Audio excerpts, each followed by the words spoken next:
The sun was beginning to dip behind the jagged peaks of the Nevada desert, casting long, skeletal shadows across the shimmering expanse of Groom Lake.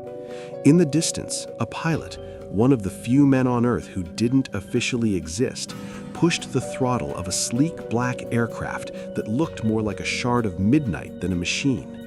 As the jet roared to life, a blinding flash reflected off its titanium skin, catching the eye of a lone traveler miles away on the extraterrestrial highway. To the traveler, it was a UFO, a sign of visitors from another world. To the men behind the chain-link fences and the use of deadly force authorized signs, it was just Tuesday. This is the real story of Area 51, a place where the line between science fiction and national security vanished into the desert heat. The birth of the ranch. The story of Area 51 doesn't begin with a crashed saucer in Roswell. It begins with the desperate paranoia of the Cold War. In 1954, President Dwight D. Eisenhower faced a terrifying problem. The Iron Curtain was impenetrable. The United States needed to know what the Soviet Union was building, but any plane that tried to fly over Soviet airspace was shot down. The CIA needed a ghost. They needed a plane that could fly at 70,000 feet, twice the height of commercial airliners, beyond the reach of Soviet radar and missiles. This was Project Aquatone, the birth of the U-2 spy plane. But where do you build and test a secret plane that looks like nothing else on Earth? Kelly Johnson, the legendary lead engineer of Lockheed's Skunk Works, took a small Beechcraft plane and flew over the Nevada desert with CIA officials. They spotted a dry lake bed known as Groom Lake. It was flat, remote, and surrounded by mountains that acted as natural walls. It was perfect. They called it the ranch. Life in the shadows. In the early days, life at Area 51 was far from the high-tech laboratory people imagine today. It was a dusty, miserable outpost. Engineers and pilots were flown in from Burbank, California every Monday morning and flown out on Friday nights. They lived in trailers, ate canned food, and battled 110-degree heat. The security was absolute. Every worker signed non-disclosure agreements that threatened life imprisonment for a single slip of the tongue.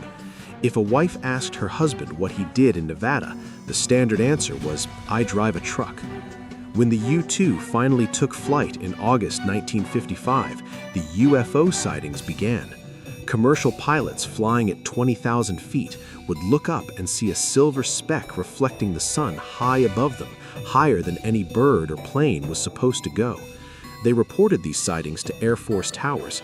The Air Force, knowing exactly what the U-2 was but unable to admit it, often categorized these reports as natural phenomena or weather balloons.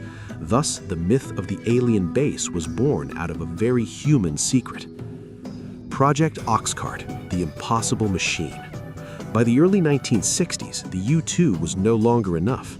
The Soviets had improved their radar, and the 1960 shoot-down of Francis Gary Powers proved the ghost was visible. The CIA's next project, Oxcart, would define Area 51 for decades.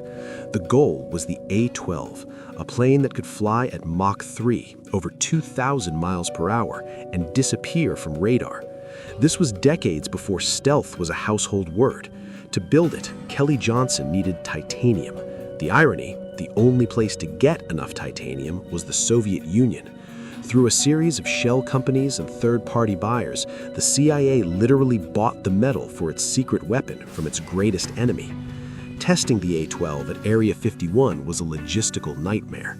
To test its radar cross-section, they built a giant pylon and placed the full-scale aircraft on top of it, rotating it to see how radar waves bounced off the angles.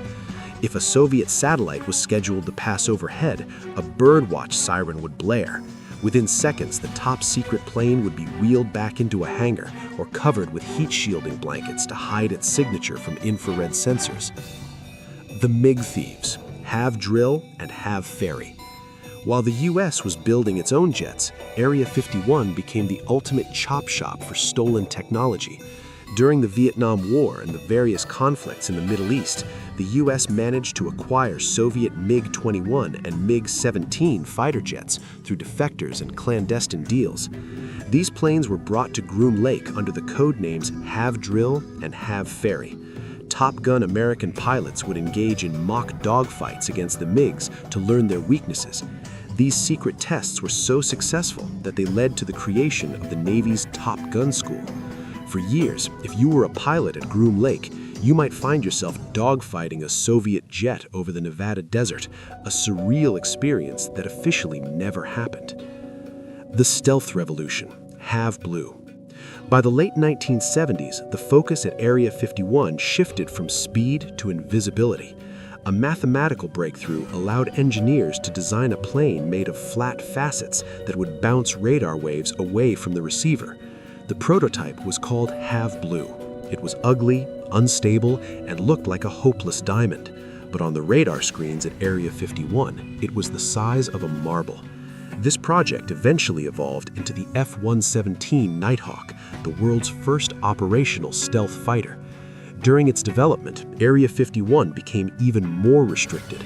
Security sensors were placed in the surrounding hills, and camo dudes, private security contractors, patrolled the perimeter with high-powered binoculars and M16s. Bob Lazar and the alien pivot. For decades, Area 51 was a secret known only to the government and local Nevadans. That changed in 1989. A man named Bob Lazar appeared on a Las Vegas news station claiming he had worked at S4, a facility near Groom Lake. Lazar claimed he was hired to reverse engineer alien spacecraft. He spoke of Element 115, gravity propulsion drives, and small gray beings. Whether you believe Lazar or not, and most historians find his educational background suspicious, Lazar changed Area 51 forever. He turned a secret military base into a pop culture icon. Suddenly, the world wasn't looking for spy planes, they were looking for little green men. The government's refusal to acknowledge the base's existence fueled the fire. It wasn't until 2013, following a Freedom of Information request, that the CIA officially released documents acknowledging Area 51 by name and marking its location on a map. The modern legacy. Today, Area 51 is busier than ever. Satellite imagery shows massive new hangars, expanded runways, and a growing infrastructure. While the U-2s and A-12s are in museums, the base is likely testing the next generation of warfare: hypersonic drones, sixth-generation fighters, NGAD, and AI-driven swarms. The Janet flights, unmarked Boeing 737s with a single red stripe down their fuselage, still take off from Las Vegas's Harry Reid International Airport every morning, ferrying thousands of workers to the desert. They leave their cell phones at home, they don't tell their families what they do, and they work on technology that we won't see for another 20 years. Area 51 is a monument to human ingenuity and the lengths a nation will go to protect its secrets. It is a place where impossible is just the starting point, and where the most interesting thing in the sky is usually not an alien, it's a human being pushing the boundaries of what is possible. The mystery of Area 51 persists because it is a mirror. To some, it represents the dark paranoia of a shadow government. To others, it represents the pinnacle of American engineering. But the truth lies in the silence of the Nevada desert. The most incredible stories are the ones they haven't told us yet. Every morning, while the neon lights of the Las Vegas Strip are still flickering in the pre-dawn haze, a fleet of unmarked Boeing 737s with a single red stripe down their fuselage takes off from a private terminal at Harry Reid International Airport. These are the Janet flights. Their destination? Nowhere. On any official map, the place they land doesn't exist. Yet for over 70 years, this non-existent patch of the Nevada desert has been the most important site of the American century. This is the deep history of Area 51, a story not of flying saucers, but of the most ambitious, dangerous, and expensive secrets ever kept by the human race. Part 1. The Ghost of Groom Lake. In 1954, the world was a powder keg. The Soviet Union had successfully tested a hydrogen bomb, and the United States was flying blind. President Dwight D. Eisenhower was desperate for intelligence.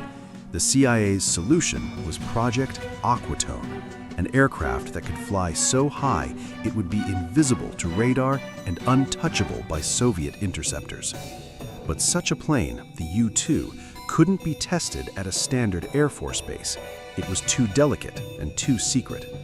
Kelly Johnson, the legendary chief of Lockheed's Skunk Works, was tasked with finding a hideout. He found it at Groom Lake, a dry salt flat in the middle of the Nevada nuclear testing grounds. The site was primitive. There were no paved runways, just the hard-packed dirt of the lake bed. The men who built the first hangars lived in tents and worked in 110-degree heat. They called it the ranch, a joke intended to make the miserable conditions sound like a vacation spot. When the U-2 first took flight in 1955, it changed the sky forever. Flying at 70,000 feet, the silver wings of the U-2 caught the setting sun long after the ground was dark. This created a phenomenon. Commercial pilots would look up and see a glowing, metallic object moving at impossible altitudes. Because the government couldn't explain the secret spy plane, they let the UFO rumors grow. It was the perfect cover. Part 2. The Titanium Heist and the Archangel. By 1960, the Soviet Union had caught up. They shot down Francis Gary Powers' U-2, proving that height was no longer a shield. The CIA needed something faster, something that could outrun a missile. This led to Project Oxcart, the development of the A-12, the predecessor to the SR-71 Blackbird. The A-12 was a technological miracle. It was designed to fly at Mach 3.2, over 2,200 miles per hour at the edge of space. But there was a massive problem. At those speeds, air friction would melt a normal aluminum airframe. The plane had to be built of titanium. The irony of the Cold War is that the only major source of titanium was the USSR. In one of the most audacious intelligence operations in history, the CIA set up dozens of shell companies to buy Soviet titanium and ship it to the US. The Soviets literally provided the raw materials for the plane designed to spy on them.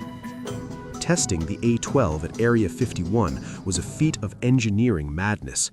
To keep the plane's stealth profile secret, they built giant wooden mock-ups and placed them on poles to test their radar signatures. If a Soviet spy satellite was passing overhead, the Janet Watch alarm would sound. Hundreds of workers would drop everything and push the multi-million-dollar jets into hangars in under 60 seconds. Part 3. The Red Eagles, stolen MiGs in the desert. By the 1960s and 70s, the U.S. Air Force was busy with a different kind of secret, Project Constant Peg. Throughout the 60s and 70s, the U.S. managed to acquire Soviet MiG-17s, MiG-21s, and MiG-23s, some from defectors, others from Middle Eastern wars.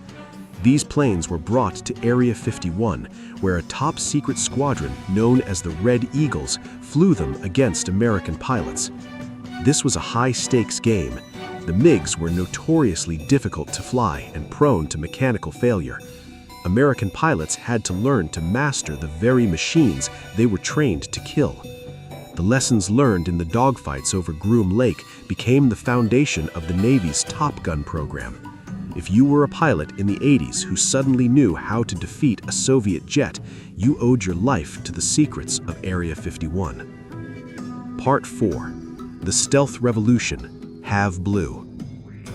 In the late 1970s, a computer program nicknamed Echo changed the shape of aviation. It suggested that a plane made of flat, angular panels rather than smooth curves could deflect radar waves.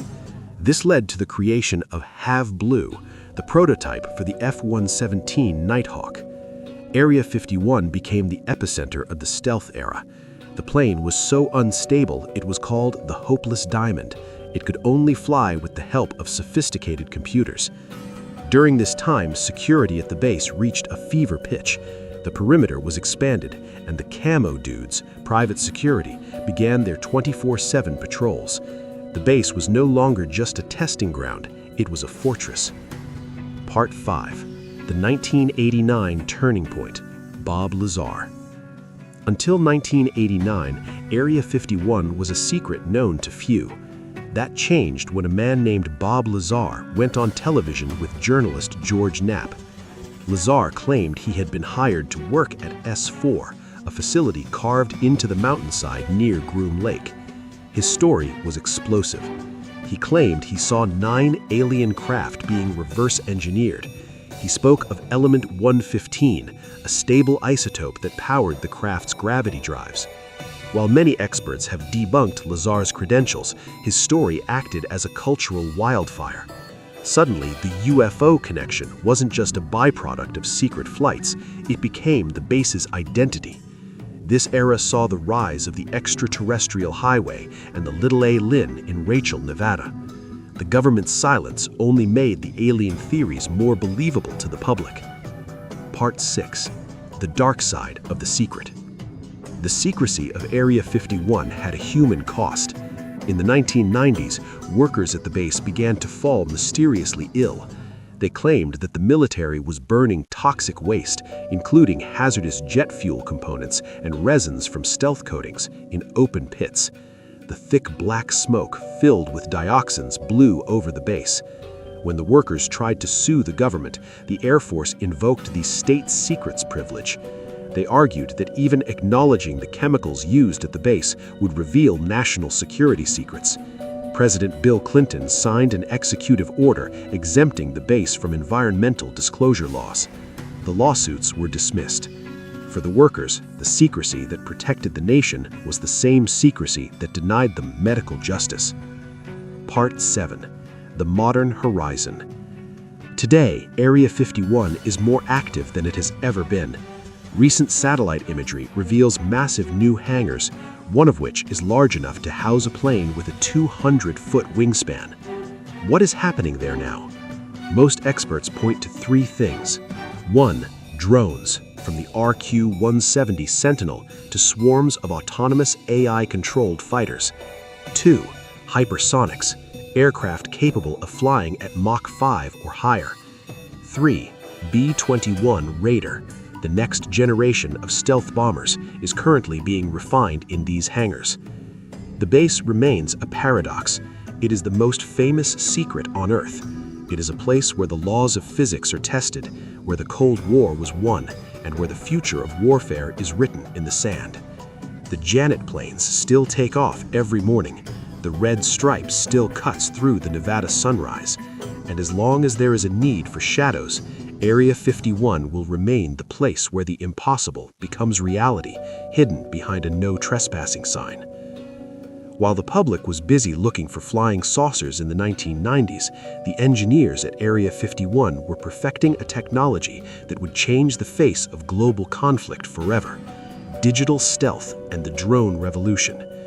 If the first half of the base's history was defined by the raw power of titanium and the bravery of pilots, the second half belongs to the silicon chip and the remote operator. This is the era where the pilots stopped flying from the cockpit and started flying from air-conditioned trailers miles away or even from another state. Part 8. The Invisible Predator. In the mid-1990s, a strange, spindly aircraft began appearing over the Groom Lake salt flats. It had long, glider-like wings and a bulbous nose. This was the RQ-1 Predator. At the time, the idea of an unmanned aerial vehicle, or UAV, was seen as a gimmick by real fighter pilots. But at Area 51, the CIA and the Air Force were proving them wrong. They weren't just testing a remote-controlled plane. They were testing a new way of seeing the world. By mounting high-resolution cameras and Hellfire missiles onto a platform that could loiter over a target for 24 hours without the pilot getting tired, they created the ultimate assassin. The success of the Predator led to the RQ-170 Sentinel, a flying wing drone that was so secret its existence wasn't even acknowledged until it was spotted at an airfield in Kandahar, Afghanistan in 2007. That plane, nicknamed the Beast of Kandahar, was born and bred in the hangars of Groom Lake. Part 9. The Storm Area 51 Cultural Collision. For decades, the no trespassing signs and the armed guards kept the world at a distance. But in 2019, the internet did something the Soviet Union never could. It organized a mass invasion. What started as a joke on Facebook, Storm Area 51, They Can't Stop All of Us, became a global phenomenon. 2 million people signed up to Naruto run into the base to see them aliens. For the military, it wasn't a joke. The Air Force issued a stern warning. The U.S. Air Force always stands ready to protect America and its assets. On the day of the event, only a few thousand people actually showed up in the tiny town of Rachel, Nevada. Instead of a bloody confrontation, it turned into a desert festival. But behind the scenes, the base was on high alert. Sources suggest that during the storm weekend, all sensitive projects were moved deep underground or into the high-security hangars. It was a surreal moment where 21st century meme culture crashed into the wall of Cold War secrecy. Part 10. The Architecture of Secrecy. If you look at Area 51 via satellite today, yes, Google Maps has made the secret base visible to everyone, you'll notice a massive construction boom. The mega hangar. One of the most intriguing additions is a hangar known as Building 820. It is enormous, over 200 feet wide and 100 feet tall. Experts speculate this is the home of the B-21 Raider, the new stealth bomber, or perhaps a secret hypersonic prototype that can fly at Mach 5. The Janet planes, white with a red stripe, have grown. There are now more flights per day than ever before. This suggests that despite the rise of remote work elsewhere, the work at Area 51 still requires thousands of hands-on engineers, scientists, and technicians. Part 11. The CIA's Admission, the UFO Ploy. In 2013, the CIA did something unprecedented. They declassified a 400-page history of the U-2 and Oxcart programs. In those documents, they finally admitted something that UFO researchers had long suspected. The government intentionally used the UFO myth to protect its secrets. The documents stated that more than half of all UFO reports in the 1950s and 60s were actually sightings of secret U.S. spy planes. When people reported glowing crafts, the Air Force would check their secret flight logs. Instead of telling the truth, they issued cover stories about swamp gas or weather balloons. They realized that if the public believed in aliens, they wouldn't look for secret Russian fighting technology. The mystery was their greatest shield. Part 12. The Future, NGAD and Beyond. What is the next big thing currently hidden at Groom Lake? Military analysts point to NGAD, Next Generation Air Dominance. This isn't just a plane, it's a family of systems. It involves a piloted mothership controlling a swarm of autonomous loyal wingman drones. These drones use AI to make split-second combat decisions, flying maneuvers that would kill a human pilot due to the G-force. As we move toward 2030, the Area 51 we know, the one with pilots and cockpits, is becoming a relic. The new Area 51 is a place of algorithms, laser weaponry, and dark satellites that can deorbit on command. The story of Area 51 is far from over. It remains the only place on Earth where the future arrives a few decades early. Whether it's a craft that can fly to the other side of the world in 2 hours, or a drone the size of an insect, it is being perfected right now in the silence of the Nevada desert. The guards, the camo dudes, still sit on the hills in their white Ford Raptors. The motion sensors still hum under the sand, and every night, something strange and beautiful still streaks across the star-filled sky over Groom Lake, leaving a trail of fire and questions. Part 13. The Silent Professionals and the Gold Card. While the world speculates about what is hidden in the hangars, the true heart of Area 51 beats within the chests of the men and women who fly the Janet planes every morning. These aren't just engineers, they are the silent professionals. To hold a job at Groom Lake is to live a double life. Security clearances at the base go far beyond top secret. Workers often hold TS/SCI, top secret sensitive compartmented information, with special access program read-ins. In the community, this is sometimes colloquially referred to as having a gold card. It means you know things that even the Joint Chiefs of Staff might not be fully briefed on. These individuals live in the suburbs of Las Vegas, shop at the same grocery stores as you, and coach their kids' Little League games. But for 8 to 12 hours a day, they step into a world that is 30 years ahead of the present. They cannot talk about their work with their spouses. They cannot bring cell phones or smartwatches past the terminal. If a worker is asked what they do, the standard practiced response is, "I work for a defense contractor in the aerospace industry." Nothing more, nothing less. Part 14, the trillion-dollar shadow. How is all of this paid for? This leads us to one of the most astonishing aspects of Area 51, the black budget. In the United States, the Department of Defense has an unacknowledged portion of its budget, money that is spent on projects so sensitive they are exempt from standard congressional oversight. Every year, tens of billions of dollars vanish into this shadow economy. At Area 51, this money buys more than just titanium and fuel. It buys silence.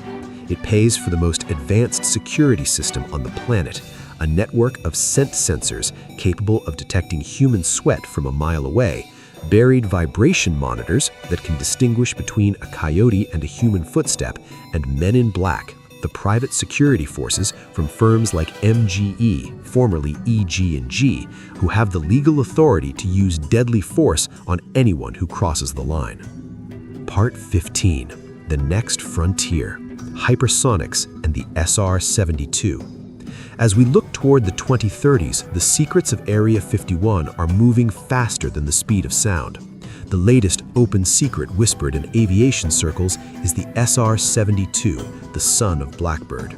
While the original Blackbird flew at Mach 3, the SR-72 is rumored to be a hypersonic UAV capable of reaching Mach 6, over 4,600 miles per hour. At that speed, the air itself becomes a weapon, and the friction generates enough heat to melt most metals. Testing such a craft requires the vast, restricted corridors of the Nevada Test and Training Range, with Groom Lake as the only safe harbor. But it's not just about speed, it's about the high ground. Area 51 is increasingly involved in space-based defense. With the creation of the Space Force, the base has become a hub for testing shuttle drones like the X-37B, which can stay in orbit for years, performing tasks the public can only guess at. Conclusion: the desert's eternal secret.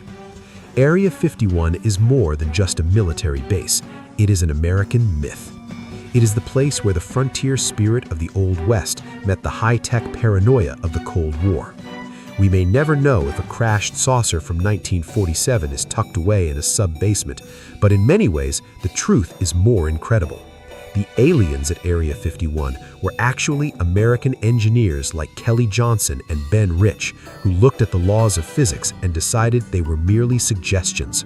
They built planes that couldn't fly, then made them fly. They built planes that were invisible, then made them the backbone of the U.S. Air Force.